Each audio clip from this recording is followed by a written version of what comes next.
Hello dear students, આજે આપણે સમૂહ 13ના પરમાણ્વીય અને ભૌતિક ગુણધર્મો વિશે ડિસ્કશન કરશું.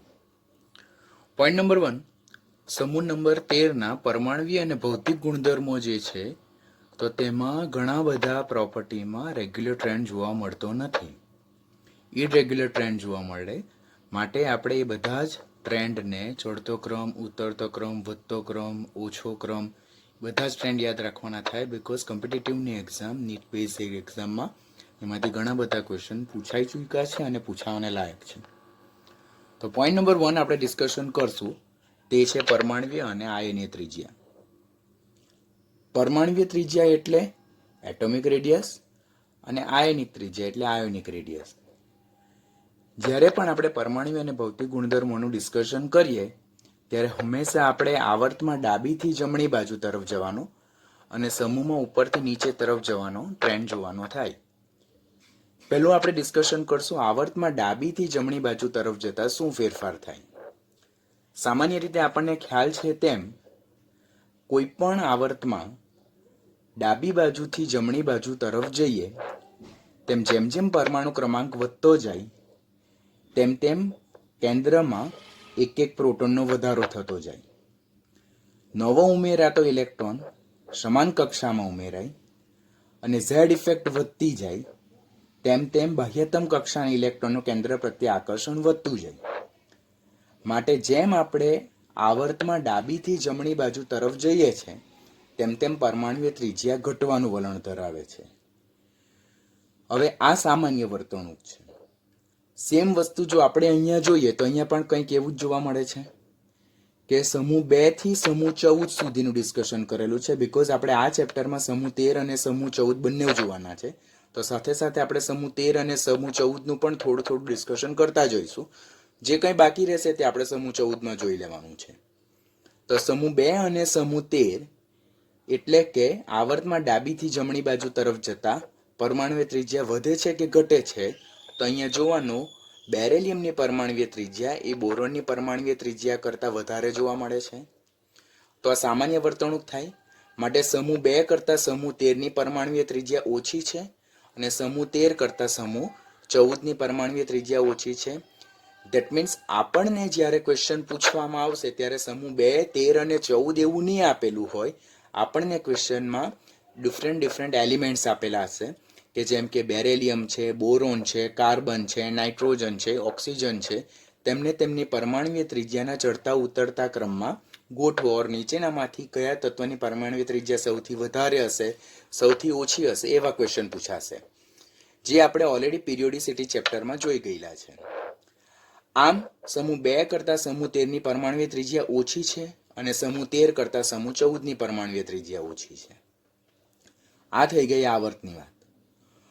હવે સમૂહમાં ઉપરથી નીચે તરફ જતા જો સામાન્ય ટ્રેન્ડ જોઈએ તો પરમાણુ ક્રમાંક વધે છે. પરમાણુ ક્રમાંક વધે તેમ કેન્દ્રમાં પ્રોટોનની સંખ્યા વધે. કેન્દ્રમાં પ્રોટોનની સંખ્યા વધવાની સાથે નવો ઉમેરાતો ઇલેક્ટ્રોન સમાન કક્ષામાં ન ઉમેરાતા નવી કક્ષામાં ઉમેરાય. એટલે મુખ્ય ક્વોન્ટમ આંકનું મૂલ્ય વધે.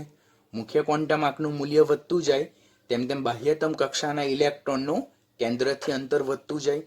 કેન્દ્રથી અંતર વધતું જાય પરિણામે બાહ્યતમ કક્ષાના ઇલેક્ટ્રોનનું કેન્દ્ર પ્રત્યે આકર્ષણ ઘટતું જાય અને આકર્ષણ ઘટતું જાય તેને કારણે સમૂહમાં ઉપરથી નીચે તરફ જતા પરમાણ્વીય ત્રિજ્યા વધવાનું વલણ ધરાવે છે. એ આપણી સામાન્ય વર્તણૂક છે. સામાન્ય વર્તણૂક છે. પરિણામે સમૂહમાં ઉપરથી નીચે તરફ જતા પરમાણ્વીય ત્રિજ્યા વધવી જોઈએ. હવે અહીંયા આપણે જોઈએ તો બોરોન કરતાં એલ્યુમિનિયમની પરમાણુ ત્રિજ્યા વધારે છે. એલ્યુમિનિયમ કરતાં ગેલિયમની પરમાણુ ત્રિજ્યા વધારે હોવી જોઈએ, પરંતુ એની જગ્યાએ એલ્યુમિનિયમ કરતાં ગેલિયમની પરમાણુય ત્રિજ્યા કેવી જોવા મળે છે? ઓછી જોવા મળે છે, જે અનિયમિત વર્તણૂક છે. ગેલિયમ કરતાં ઇન્ડિયમની ફરી વધારે અને ઇન્ડિયમ કરતાં થેલિયમની ફરી વધારે. ધેટ મીન્સ આખું સિક્વન્સ જો જોઈશું આપણે તો જે બ્લોક કરેલું કન્ટેન્ટ છે તેમાં જ કંઈક વિચલન જોવા મળે, ડેવિએશન જોવા મળે. એટલે સૌપ્રથમ ઇમ્પોર્ટન્ટ વસ્તુ તો આપણે આખી સિક્વન્સ યાદ રાખવાની થાય કે boron is less than aluminium is greater than gallium is less than indium is less than thallium. That mean આ રીતે આપણે જોઈએ તો આ એક ઇમ્પોર્ટન્ટ એમસીક્યુ થશે પરમાણુય ત્રિજ્યાના ચડતા ઉતરતા ક્રમ અનુસાર સમૂહ 13 માટે. નાઉ vote will be the reason behind that? આની પછાડીનું રીઝન શું હોઈ શકે? તો જો એલ્યુમિનિયમ જોઈએ તો એલ્યુમિનિયમનો પરમાણુ ક્રમાંક 13 છે. પરમાણુ ક્રમાંક 13 છે તો એની ઇલેક્ટ્રોનની સંરચના 1s2, 2s2, 2p6, 3s2 અને 3p1 થાય. પરિણામે જો ઇલેક્ટ્રોનીય સંરચના જોઈએ તો એલ્યુમિનિયમ એ ત્રીજા આવર્તનું અને 13મા સમૂહનું તત્વ છે. તેમાં ડી કક્ષકનો અભાવ છે. ડી કક્ષકનો અભાવ ઇન ધ સેન્સ કે અહીંયા ડી કક્ષક હાજર તો છે પરંતુ કેવી છે? અપૂર્ણ ભરાયેલી છે. અપૂર્ણ ભરાયેલી નથી, સોરી, એ સંપૂર્ણ રીતે ખાલી છે. અહીંયા ગેલિયમમાં જો જોઈએ તો ગેલિયમ એ 13મા સમૂહનું અને ચોથા આવર્તનું તત્વ છે. ચોથા આવર્તનું તત્વ હોવાથી અહીંનો પરમાણુ ક્રમાંક જો 31 જોઈએ તો એની ઇલેક્ટ્રોનીય સંરચના અર્ગન 3d10, 4s2 અને 4p1 થાય. મેં તમને અગાડી સમજાવ્યું છે. ઇલેક્ટ્રોનીય સંરચના આપણે જોઈ ગયા છે. ઇલેક્ટ્રોનીય સંરચના જો યાદ રહેશે તો પરમાણુ અને ભૌતિક ગુણધર્મો સમજવાનું બહુ સરળ રહેશે અને એક્સપ્લેનેશન બહુ ઈઝી થઈ જશે. હવે ગેલિયમની ઇલેક્ટ્રોનીય સંરચના જોઈએ તો અંદર 3d કક્ષકનો સમાવેશ થાય છે. 3d કક્ષકનો સમાવેશ થાય જ્યારે એલ્યુમિનિયમમાં 3d કક્ષક છે પરંતુ એ ખાલી છે, માટે આપણે અહીંયા એનો નિર્દેશ કરતા નથી. માટે ગેલિયમમાં 3d કક્ષક હાજર છે. સ્ક્રીનિંગ અસરની સક્રિયતા કેવી જોવા મળે? ઓછી. આપણે ઓલરેડી પિરિયોડિસિટી ચેપ્ટરમાં જોઈ ગયા છે કે સ્ક્રીનિંગ અસર નો ક્રમ S is greater than P is greater than D is greater than F. D કક્ષકની સ્ક્રીનિંગ અસર ઓછી છે. ડી કક્ષકની સ્ક્રીનિંગ અસર ઓછી હોવાને કારણે આ જે 4s2, 4p1 એટલે બાહ્યતમ કક્ષાના ઇલેક્ટ્રોનનું કેન્દ્ર પ્રત્યે આકર્ષણ એલ્યુમિનિયમ કરતા વધારે જોવા મળશે. પરિણામે તેમાં ઝેડ ઇફેક્ટ એ સ્ક્રીનિંગ અસરને વટાવી જશે. એટલે બાહ્યતમ કક્ષાના ઇલેક્ટ્રોનનું કેન્દ્ર પ્રત્યે આકર્ષણ વધવાનું તો ત્રિજ્યા સંકોચાવાની. પરિણામે ગેલિયમની પરમાણુય ત્રિજ્યા એલ્યુમિનિયમ કરતા કેવી જોવા મળે છે? ઓછી જોવા મળે છે. This is one of the important MCQ. Be very careful. તો જો સમૂહ 13 ની પરમાણુ અને આયનીય ત્રિજ્યા વિશે વાત કરીએ તો આવર્તમાં ડાબીથી જમણી બાજુ તરફ જઈએ તેમ નોર્મલ ટ્રેન્ડ જોવા મળે અને સમૂહમાં ઉપરથી નીચે તરફ જતા સામાન્ય વર્તણૂક જોવા મળે. પરમાણુય ત્રિજ્યા વધતી જોવા મળે છે. But exceptional case is arise between aluminium and gallium. Aluminium કરતા ગેલિયમની પરમાણુય ત્રિજ્યા ઓછી છે. ધ્યાન રાખવાનું થાય કે કોમ્પિટિટિવની એક્ઝામમાં ક્વેશ્ચન પૂછાશે. સેકન્ડ પોઈન્ટ જે છે તો તે છે આયનીકરણ એન્થાલ્પી. આયનીકરણ એન્થાલ્પી આપણે ઓલરેડી ડેફિનેશન તો લર્ન કરી ચૂક્યા છે કે વાયુરૂપ તટસ્થ પરમાણુની બાહ્યતમ કક્ષામાંથી 1 મોલ ઇલેક્ટ્રોન દૂર કરવા માટે આપવી પડતી ઉર્જાને આયનીકરણ એન્થાલ્પી કહેવામાં આવે. આયનીકરણ એન્થાલ્પી પ્રથમ હોઈ શકે, દ્વિતીય હોઈ શકે, તૃતીય હોઈ શકે. પ્રથમ ધેટ મીન્સ 1 ઇલેક્ટ્રોન દૂર કરવા માટે આપવી પડતી ઉર્જા, દ્વિતીય એટલે 2 ઇલેક્ટ્રોન દૂર કરવા માટે આપવી પડતી ઉર્જા અને તૃતીય એટલે 3 ઇલેક્ટ્રોન દૂર કરવા માટે આપવી પડતી ઉર્જા. ઓલરેડી અગાડી સમજાવ્યું છે તેમ આયનીકરણ એન્થાલ્પી આવર્તમાં ડાબીથી જમણી બાજુ તરફ જઈએ તો આપણને ખબર છે કે આવર્તમાં ડાબીથી જમણી બાજુ તરફ જઈએ તેમ જેમ જેમ પરમાણુય ત્રિજ્યા ઘટતી જાય તેમ તેમ બાહ્યતમ કક્ષાના ઇલેક્ટ્રોનનું કેન્દ્ર પ્રત્યે આકર્ષણ વધતું જાય. તો as we move from left to the right, ionization enthalpy is going to increase normally. એટલે કે આવર્તમાં ડાબીથી જમણી બાજુ તરફ જઈએ તેમ આયનીકરણ એન્થાલ્પી સામાન્ય રીતે વધવાનું વલણ દર્શાવે છે. અહીંયા હું શબ્દ બોલું છું સામાન્ય રીતે. પરંતુ જો અહીંયા જોઈએ કે જે ક્વેશ્ચન વારંવાર બધી જ કોમ્પિટિટિવની એક્ઝામ એ મેથ્સને લગતા સ્ટુડન્ટ્સ માટે હોય, દેટ ઇઝ જેઈ હોય, AI-EEE હોય, એમ્સ હોય કે નીટની એક્ઝામ હોય કે કોઈ પણ સ્ટેટની એન્ટ્રન્સ એક્ઝામ હોય, તો આયોનાઇઝેશન એન્થાલ્પીને લગતો આ ક્વેશ્ચન વારંવાર જોવા મળે છે. સામાન્ય રીતે જોઈએ તો આવર્તમાં ડાબીથી જમણી બાજુ તરફ જતા આયનીકરણ એન્થાલ્પી વધવાનું વલણ દર્શાવે છે. કારણ કે જેમ જેમ આવર્તમાં ડાબીથી જમણી બાજુ તરફ જઈએ તેમ પરમાણુય ત્રિજ્યા ઘટતી જાય, ઝેડ ઇફેક્ટ વધતો જાય, બાહ્યતમ કક્ષાના ઇલેક્ટ્રોનનું કેન્દ્ર પ્રત્યે આકર્ષણ વધતું જાય, તો ઇલેક્ટ્રોનને દૂર કરવા માટે આપણે વધારે ને વધારે ઉર્જા આપવી પડે. માટે આયનીકરણ એન્થાલ્પી વધતી જાય. એટલે જો સામાન્ય વર્તણૂક પ્રમાણે જોઈએ તો સમૂહ 2 કરતા સમૂહ 13 ની આયનીકરણ એન્થાલ્પી વધારે હોવી જોઈએ. પરંતુ વાસ્તવમાં સમૂહ 2 ની આયનીકરણ એન્થાલ્પી પ્રથમ આયનીકરણ એન્થાલ્પી એ સમૂહ 13 કરતા કેવી જોવા મળે છે? વધારે જોવા મળે છે. તો what will be the logic behind that? તો આપણે ઓલરેડી અગાડી પીરિયોડિસિટી ચેપ્ટરમાં એનું ડિસ્કશન કરી ચૂક્યા છે કે સમૂહ 2 ના તત્વોની બાહ્યતમ કક્ષાની ઇલેક્ટ્રોનની સંરચના NH2 છે, જ્યારે સમૂહ 13 ના તત્વોની બાહ્યતમ કક્ષાની ઇલેક્ટ્રોનની સંરચના NH2NP1 છે. સમૂહ 2 ની આયનીકરણ એન્થાલ્પી સમૂહ 13 કરતા વધારે છે, તેના પછાડીના બે મેઇન રીઝન જવાબદાર છે. પહેલી, ઇલેક્ટ્રોનીય સંરચના NH2S કક્ષક ઇલેક્ટ્રોનથી સંપૂર્ણ ભરાયેલી છે, એટલે સ્થાયી ઇલેક્ટ્રોનીય સંરચના છે.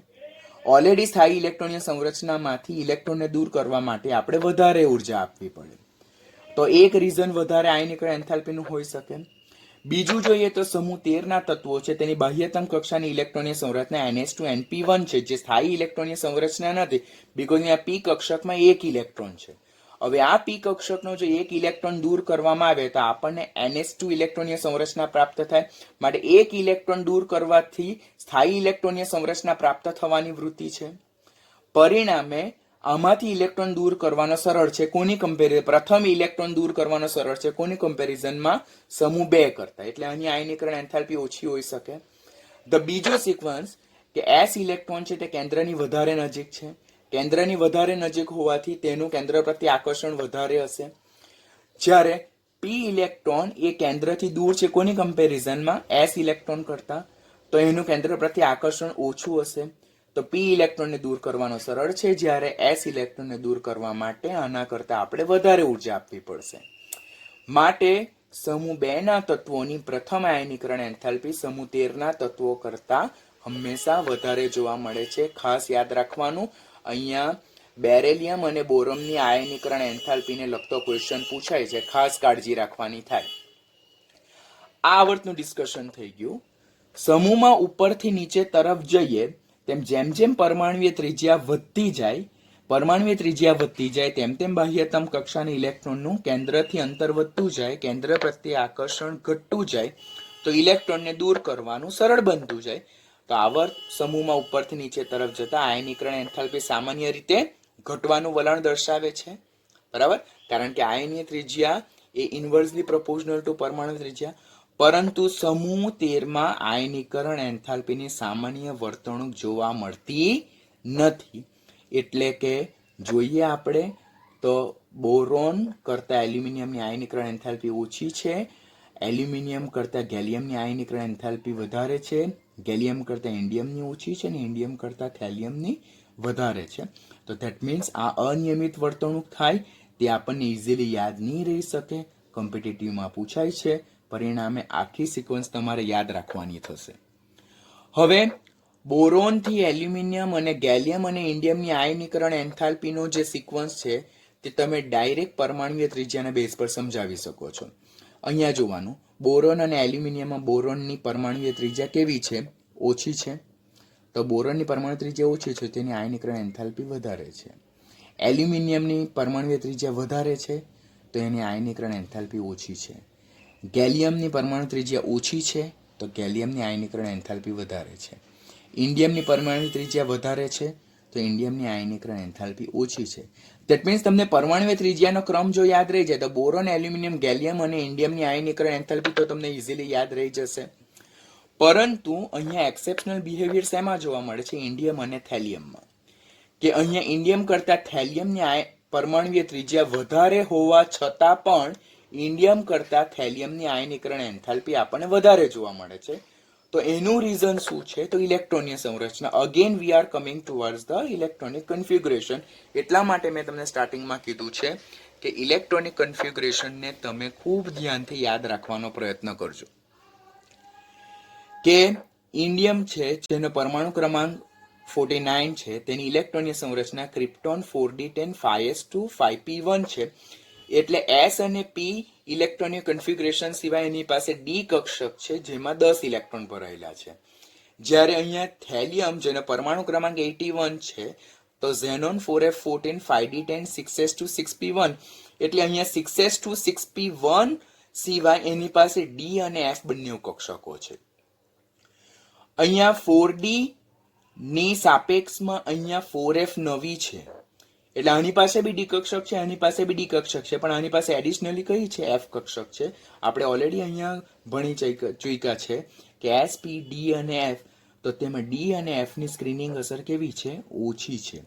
ડી અને એફની સ્ક્રીનિંગ અસર ઓછી હોવાને કારણે તે ઝેડ ઇફેક્ટને વધાવી જાય, પરિણામે એસ અને પી ઇલેક્ટ્રોન જે છે 6s to 6p1 ઇલેક્ટ્રોનનું કેન્દ્ર પ્રત્યે આકર્ષણ વધી જાય.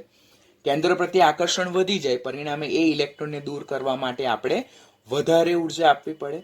તો એની આયનીકરણ એન્થાલ્પી એક્સેપ્શનલી ઇન્ડિયમ કરતાં કેવી જોવા મળે છે? વધારે જોવા મળે છે. That is one of the important MCQ. True ફોલ્સમાં બી એને લગતા ક્વેશ્ચન પૂછાય છે. એક્સપ્લેનેશન ઓલરેડી અહીંયા રાઇટ કરેલું છે કે કેન્દ્રના ધન વીજભાર. હવે આ એક્સપ્લેનેશન શાનું છે?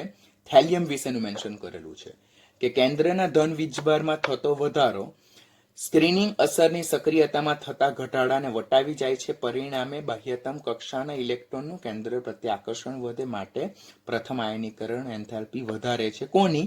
થેલિયમ. કોના કરતા? ઇન્ડિયમ કરતા. બધા તત્વોમાં પ્રથમ કરતા દ્વિતીય આયનીકરણ એન્થાલ્પી વધારે હોય ને દ્વિતીય કરતા તૃતીય આયનીકરણ એન્થાલ્પી વધારે હોય. એના પછાડીનું લોજિક રીઝન શું છે કે જેમ જેમ ઇલેક્ટ્રોન દૂર થતો જાય તેમ કેન્દ્રના ધન વીજભાર વધતો જાય. ધેટ મીન્સ કે ઝેડ ઇફેક્ટ વધતી જાય, વધુ પ્રોટોન ઓછા ઇલેક્ટ્રોનને આકર્ષે, કેન્દ્ર પ્રત્યે ઇલેક્ટ્રોનનું આકર્ષણ વધી જાય, તો ઇલેક્ટ્રોનને દૂર કરવા માટે વધુ ઉર્જા આપવી પડે, માટે પ્રથમ કરતા દ્વિતીય અને દ્વિતીય કરતા તૃતીય આયનીકરણ એન્થાલ્પી વધારે જોવા મળે છે. આમ જો જોઈએ આપણે તો સમૂહ 13 માટે પ્રથમ આયનીકરણ એન્થાલ્પીનો સાચો ક્રમ કયો હોઈ શકે? Boron is greater than thallium is greater than gallium is greater than aluminium is greater than indium. Again one of very important question. જો તમને આખો ટ્રેન્ડ નહીં યાદ રહી તો તમે એને ક્લિયર નહીં કરી શકો. સમૂહ 13માં સૌથી વધારે આયનીકરણ એન્થાલ્પી કોની છે? બોરોનની. અને સૌથી ઓછી આયનીકરણ એન્થાલ્પી કોની છે? ઇન્ડિયમની, જે આપણે ઓલરેડી લાસ્ટ સેશનમાં જોયું છે. વધુમાં આપણે ડિસ્કશન કર્યું તેમ કે પ્રથમ આયનીકરણ એન્થાલ્પી કરતાં દ્વિતીય આયનીકરણ એન્થાલ્પીનું મૂલ્ય વધારે હોય, દ્વિતીય કરતાં તૃતીય આયનીકરણ એન્થાલ્પીનું વધારે હોય, અને તૃતીય કરતાં ચતુર્થ આયનીકરણ એન્થાલ્પીનું મૂલ્ય વધારે હોય, કારણ કે ઇલેક્ટ્રોન દૂર કરવા માટે વધુને વધુ ઉર્જા આપવી પડે જેમ જેમ ઝેડ ઇફેક્ટ વધતી જાય. બટ અહીંયા કોમ્પિટિટિવનો ડેપ્થ ક્વેશ્ચન અહીંયા બેસેલો છે કે જો આપણે જોઈએ અહીંયા તો સમૂહ 13માં પહેલા તો પ્રથમ અને દ્વિતીય આયનીકરણ એન્થાલ્પીનો સિક્વન્સ જોવાનું. જો પ્રથમ આયનીકરણ એન્થાલ્પી આની 800 કિલો જૂલ પ્રતિ મોલ છે, જ્યારે દ્વિતીય આયનીકરણ એન્થાલ્પી 2427 કિલો જૂલ પ્રતિ મોલ છે. એટલે that's a big jump between first and second ionisation enthalpy, જે દર્શાવે છે કે NP1 ઇલેક્ટ્રોન દૂર થાય ત્યાર પછી NH2 ઇલેક્ટ્રોનીય સંરચના આવે, જે સ્થાયી ઇલેક્ટ્રોનીય સંરચના છે. તો તેમાંથી ઇલેક્ટ્રોન દૂર કરવા માટે આપણે વધારે ઉર્જા આપવી પડે, જે ઓલરેડી આપણે પીરિયોડિસિટી ચેપ્ટરમાં ડિસ્કશન કરી ચૂકેલા છે. હવે અહીંયા તૃતીય આયનીકરણ એન્થાલ્પી અને ચતુર્થ આયનીકરણ એન્થાલ્પીનું વેલ્યુ આપણે જોવાનું થાય તો તૃતીય આયનીકરણ enthalpy that is 3659 kilo joule પ્રતિ મોલ છે, જ્યારે ચતુર્થ આયનીકરણ એન્થાલ્પી એ 25,000 સમથિંગ છે. 3659 થી વધીને 25,000. So that is a very big jump between third and fourth ionization enthalpy. એ ઘણો ઇમ્પોર્ટન્ટ ક્વેશ્ચન થાય. ક્વેશ્ચન આ રીતે પૂછાય છે, નીચેનામાંથી કયા તત્વની તૃતીય અને ચતુર્થ આયનીકરણ એન્થાલ્પી વચ્ચે ઘણો મોટો તફાવત જોવા મળે ઓર બિગ જમ્પ જોવા મળે, ડ્રાસ્ટિક ચેન્જ જોવા મળે? તો એ કયા તત્વો છે? એ છે 13મા સમૂહના તત્વો. તો એવું શા માટે હોઈ શકે? તો 13મા સમૂહના તત્વોની જો ઇલેક્ટ્રોનીય સંરચના જોઈએ તો નિષ્ક્રિય વાયુ NH2NP1 છે. આમ જો બાહ્યતમ કક્ષામાં રહેલા 3 ઇલેક્ટ્રોન દૂર થઈ ગયા બાદ ઇલેક્ટ્રોનીય સંરચના કેવી પ્રાપ્ત થાય? આપણને નિષ્ક્રિય વાયુ જેવી અતિસ્થાયી ઇલેક્ટ્રોનીય સંરચના પ્રાપ્ત થાય. અને આ જે અતિસ્થાયી નિષ્ક્રિય વાયુ જેવી ઇલેક્ટ્રોનીય સંરચના છે તેમાંથી હવે નવા ઇલેક્ટ્રોનને દૂર કરવા માટે આપણે પુષ્કળ પ્રમાણમાં ઉર્જા આપવી પડે. માટે સમૂહ 13ના તત્વો માટે તૃતીય અને ચતુર્થ આયનીકરણ એન્થાલ્પી વચ્ચે બિગ જમ્પ જોવા મળે, જેનો ક્વેશ્ચન અહીંયા મેન્શન કરેલો છે, તમારે ખાસ ધ્યાનમાં રાખવાનો. તો થર્ડ પોઈન્ટ જે છે જેને કહેવામાં આવે છે વિદ્યુત ઋણતા, જેને ઇલેક્ટ્રોનેગેટિવિટી કહેવામાં આવે. પહેલું આવર્તની સિક્વન્સ જોઈએ. આવર્તમાં ડાબીથી જમણી બાજુ તરફ જતા વિદ્યુત ઋણતા વધતી જાય છે. તમને ખબર જ છે કે as we move from left to the right electronegativity is going to increase. એટલા માટે સમૂહ એકના તત્વો પ્રબળ વિદ્યુત ધનમય તત્વો છે, એ સક્રિય ધાતુ તત્વો છે, જ્યારે સમૂહ 17ના તત્વો એ પ્રબળ વિદ્યુત ઋણમય તત્વો એટલે સક્રિય અધાતુ તત્વો છે. That is questions oftenly ask. એટલે સમૂહ 2 કરતા સમૂહ 13ની વિદ્યુત ઋણતા વધારે છે અને સમૂહ 13 કરતા સમૂહ 14ની વિદ્યુત ઋણતા વધારે છે. તે સામાન્ય વર્તણૂક છે કે આવર્તમાં ડાબીથી જમણી બાજુ તરફ જતા વિદ્યુત ઋણતા વધે છે. તો એનું અપોઝિટ સમૂહમાં શું હોઈ શકે કે સમૂહમાં ઉપરથી નીચે તરફ જતા વિદ્યુત ઋણતા ઘટવાનું વલણ ધરાવે. આવર્તમાં ડાબીથી જમણી બાજુ તરફ જતા વિદ્યુત ઋણતા વધે છે, તો સમૂહમાં ઉપરથી નીચે તરફ જતા વિદ્યુત ઋણતા ઘટવાનું વલણ ધરાવે છે. સામાન્ય વર્તણૂક પ્રમાણે જોઈએ તો સમૂહમાં ઉપરથી નીચે તરફ જતા વિદ્યુત ઋણતા ઘટવાનું વલણ ધરાવે છે, પરંતુ સમૂહ 13માં આ સામાન્ય વર્તણૂકથી વિચલન જોવા મળે. There is a deviation in electronegativity as we move down in a same group. જોઈએ તો બોરોન કરતા એલ્યુમિનિયમની વિદ્યુત ઋણતા ઓછી છે, એલ્યુમિનિયમ કરતા ગેલિયમની વધારે છે, ગેલિયમ કરતા ઇન્ડિયમની વધારે છે અને ઇન્ડિયમ કરતા થેલિયમની વધારે છે. તો બોરોનની 2, એલ્યુમિનિયમની 1.5 એ જ સામાન્ય વર્તણૂક જણાય. એલ્યુમિનિયમથી થેલિયમ તરફ જતા વિદ્યુત ઋણતા ઘટવી જોઈએ, બીકોઝ એલ્યુમિનિયમથી થેલિયમ એટલે સમૂહમાં ઉપરથી નીચે તરફ આવવાનું, પરંતુ અહીંયા વિદ્યુત ઋણતા વધવાનું વલણ ધરાવે છે. 1.5, 1.6, 1.7, 1.8, 0.1 નો ડિફરન્સ છે, તો પણ એ નોંધપાત્ર તો છે જ કે as we move from aluminium to thallium in a same group એટલે સમૂહ 13માં એલ્યુમિનિયમથી થેલિયમ તરફ જતા વિદ્યુત ઋણતા ક્રમશઃ વધવાનું વલણ ધરાવે છે. આમ સમૂહ 13માં વિદ્યુત ઋણતા સૌથી વધારે જોઈએ તો કોની છે? બોરોનની છે, જ્યારે સૌથી ઓછી કોની છે? એલ્યુમિનિયમ છે. માટે સમૂહ 13નું વિદ્યુત ઋણમય તત્વ કોણ છે? બોરોન છે. એ ટિપિકલ નોન મેટલ છે, અધાતુ તત્વ છે. યાદ રાખવાનું, ક્વેશ્ચન પૂછાય સમૂહ 13માં નીચેનામાંથી કયું તત્વ નોન મેટલ છે, અધાતુ છે, તો તે છે બોરોન. અને કયું સૌથી વધુ પ્રબળ વિદ્યુત ધનમય તત્વ?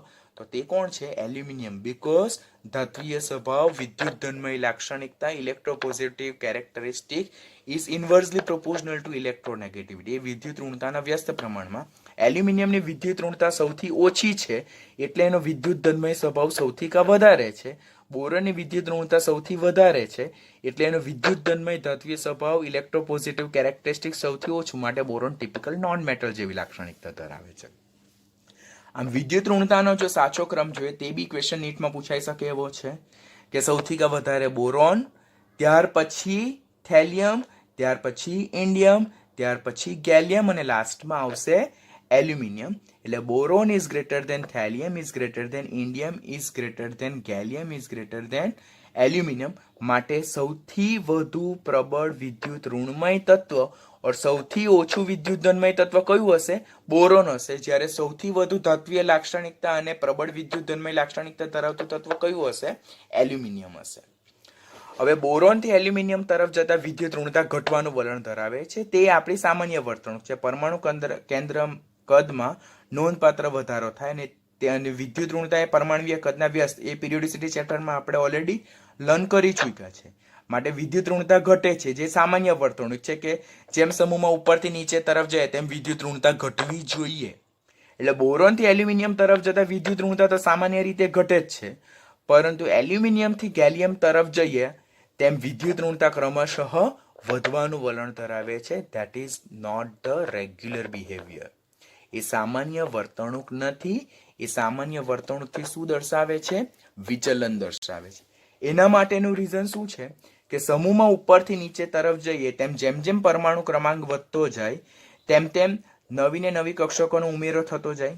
પરિણામે ડી અને એફ કક્ષકોની અંદર ને અંદર ઇન્વોલ્વમેન્ટ વધતું જાય. આપણે ખબર છે કે શિલ્ડિંગ અસર S is greater than P is greater than D is greater than F.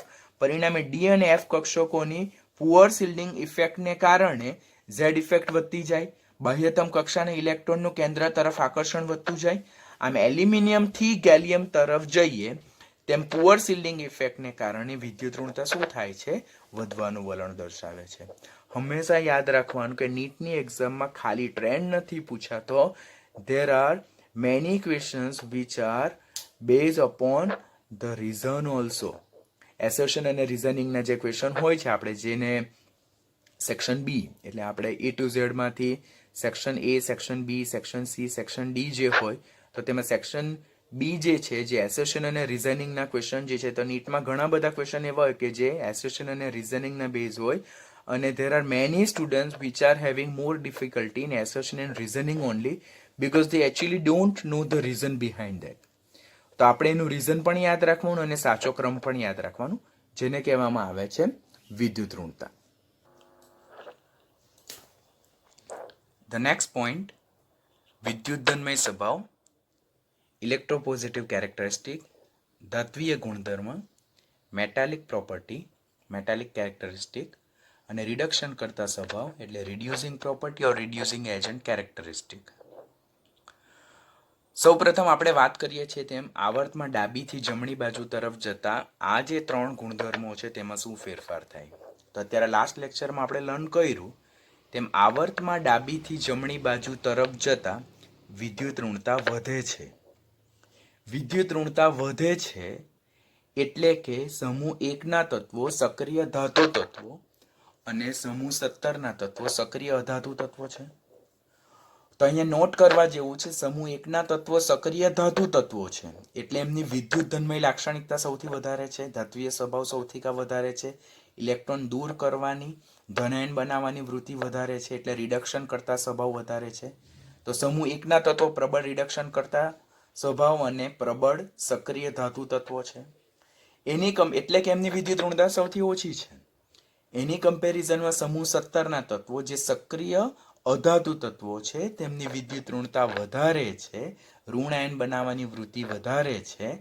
તો તે લોકો સક્રિય અધાતુ તત્વો કહેવાય છે. તો તેમનો વિદ્યુત ધનમય સ્વભાવ સૌથી ઓછો, ધાત્વીય ગુણધર્મ સૌથી ઓછો, और એ લોકો તો સક્રિય અધાતુ તત્વો છે અને એ લોકો પ્રબળ રિડક્શન કરતા નહીં પરંતુ પ્રબળ ઓક્સિડેશન કરતા છે. એટલે આવર્તમાં ડાબીથી જમણી બાજુ તરફ જતા જેમ વિદ્યુત ઋણતા વધતી જાય છે, વિદ્યુત ઋણતા વધતી જાય તેમ તેમ ધાત્વીય સ્વભાવ, વિદ્યુત ધનમય લાક્ષણિકતા અને રિડક્શન કરતા સ્વભાવ ઘટતો જાય. માટે સમૂહ 1ના તત્વો સક્રિય ધાતુ તત્વો, પ્રબળ વિદ્યુત ધનમય તત્વો અને પ્રબળ રિડક્શન કરતા તત્વો છે, જ્યારે સમૂહ 17ના તત્વો એ સક્રિય અધાતુ તત્વો, એ લોકો વિદ્યુત ઋણમય તત્વો છે, અધાતુ તત્વો છે અને પ્રબળ ઓક્સિડેશન કરતા સ્વભાવ ધરાવે. માટે સમૂહ 2 કરતા 13 કરતા 14 નો જે વિદ્યુત ધનમય સ્વભાવ, ધાત્વીય ગુણધર્મ અને રિડક્શન કરતા સ્વભાવનો ટ્રેન્ડ આપણે આ રીતે યાદ રાખવાનો છે. આ MCQ માટેનો ઇમ્પોર્ટન્ટ ક્વેશ્ચન છે. હવે આવર્તની ડિસ્કશન કર્યા બાદ સમૂહમાં ઉપરથી નીચે તરફ જતા જે આવર્તમાં ડાબીથી જમણી બાજુ તરફ જાય જે વર્તણૂક જોવા મળે તેનાથી વિરુદ્ધ વર્તણૂક સામાન્ય રીતે સમૂહમાં ઉપરથી નીચે તરફ જોવા મળે એવું આપણે જોયું છે.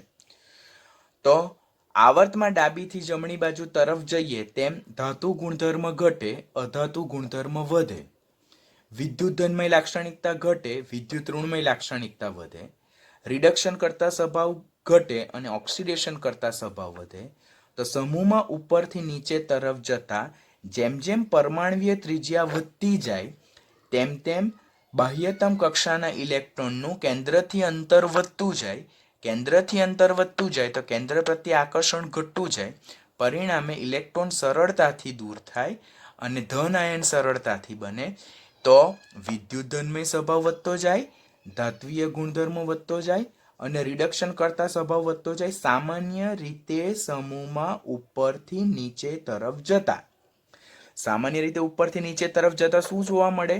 પરમાણ્વીય ત્રિજ્યા વધે છે. પરમાણ્વીય ત્રિજ્યા વધે તો બાહ્યતમ કક્ષાના ઇલેક્ટ્રોનનું કેન્દ્રથી અંતર વધે.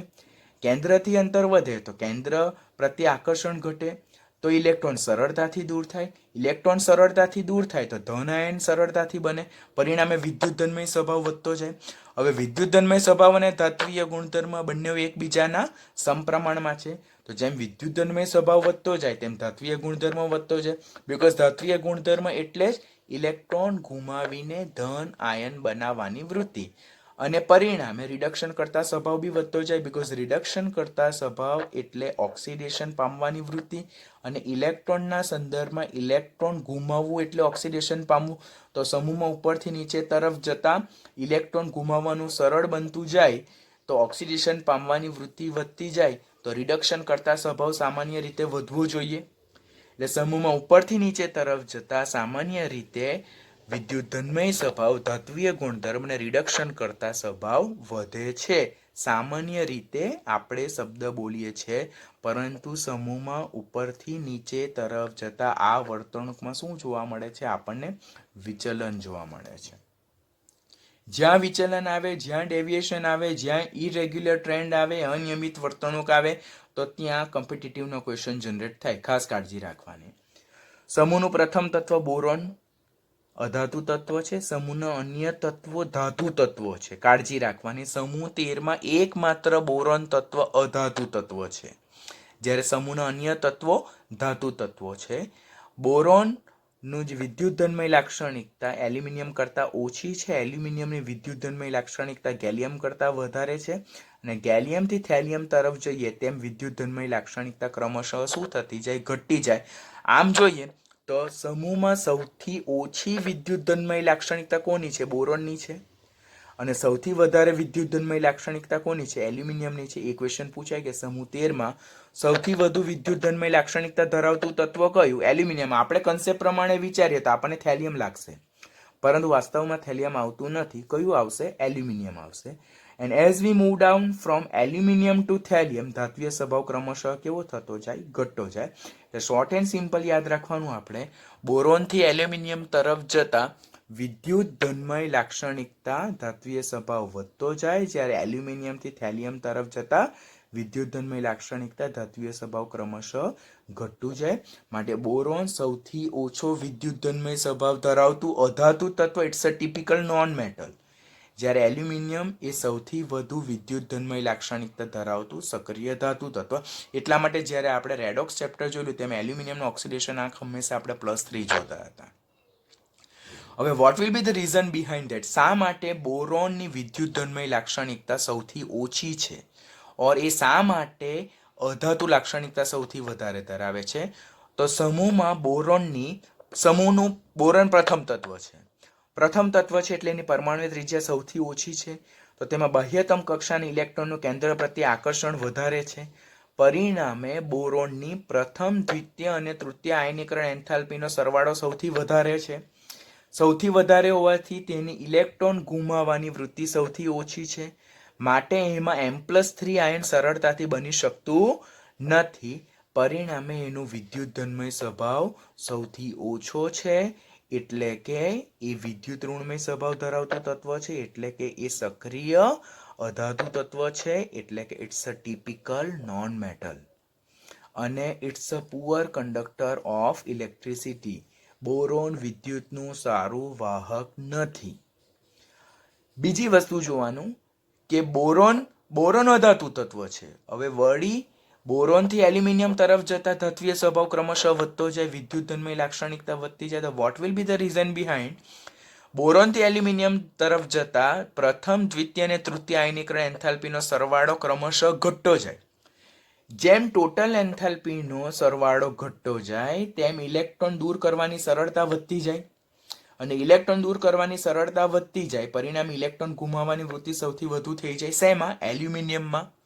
પરિણામે સૌથી વધુ વિદ્યુતધન્મય લાક્ષણિકતા સ્વભાવ ધરાવતું તત્વ એલ્યુમિનિયમ હશે. તે ધાતુ તત્વ છે અને તે વિદ્યુતના સુવાહક છે. It's a very good conductor of electricity. In group 13 સમૂહ 13માં સૌથી સારું વિદ્યુતનું વહન કરતું તત્વ કયું થાય? તો તે છે એલ્યુમિનિયમ. પરંતુ એલ્યુમિનિયમથી થેલિયમ તરફ જઈએ તો અહીંયા મેન્શન કરેલું છે, એલ્યુમિનિયમથી થેલિયમ તરફ જતા ક્રમશઃ ધાત્વીય સ્વભાવ ઘટતો જાય છે.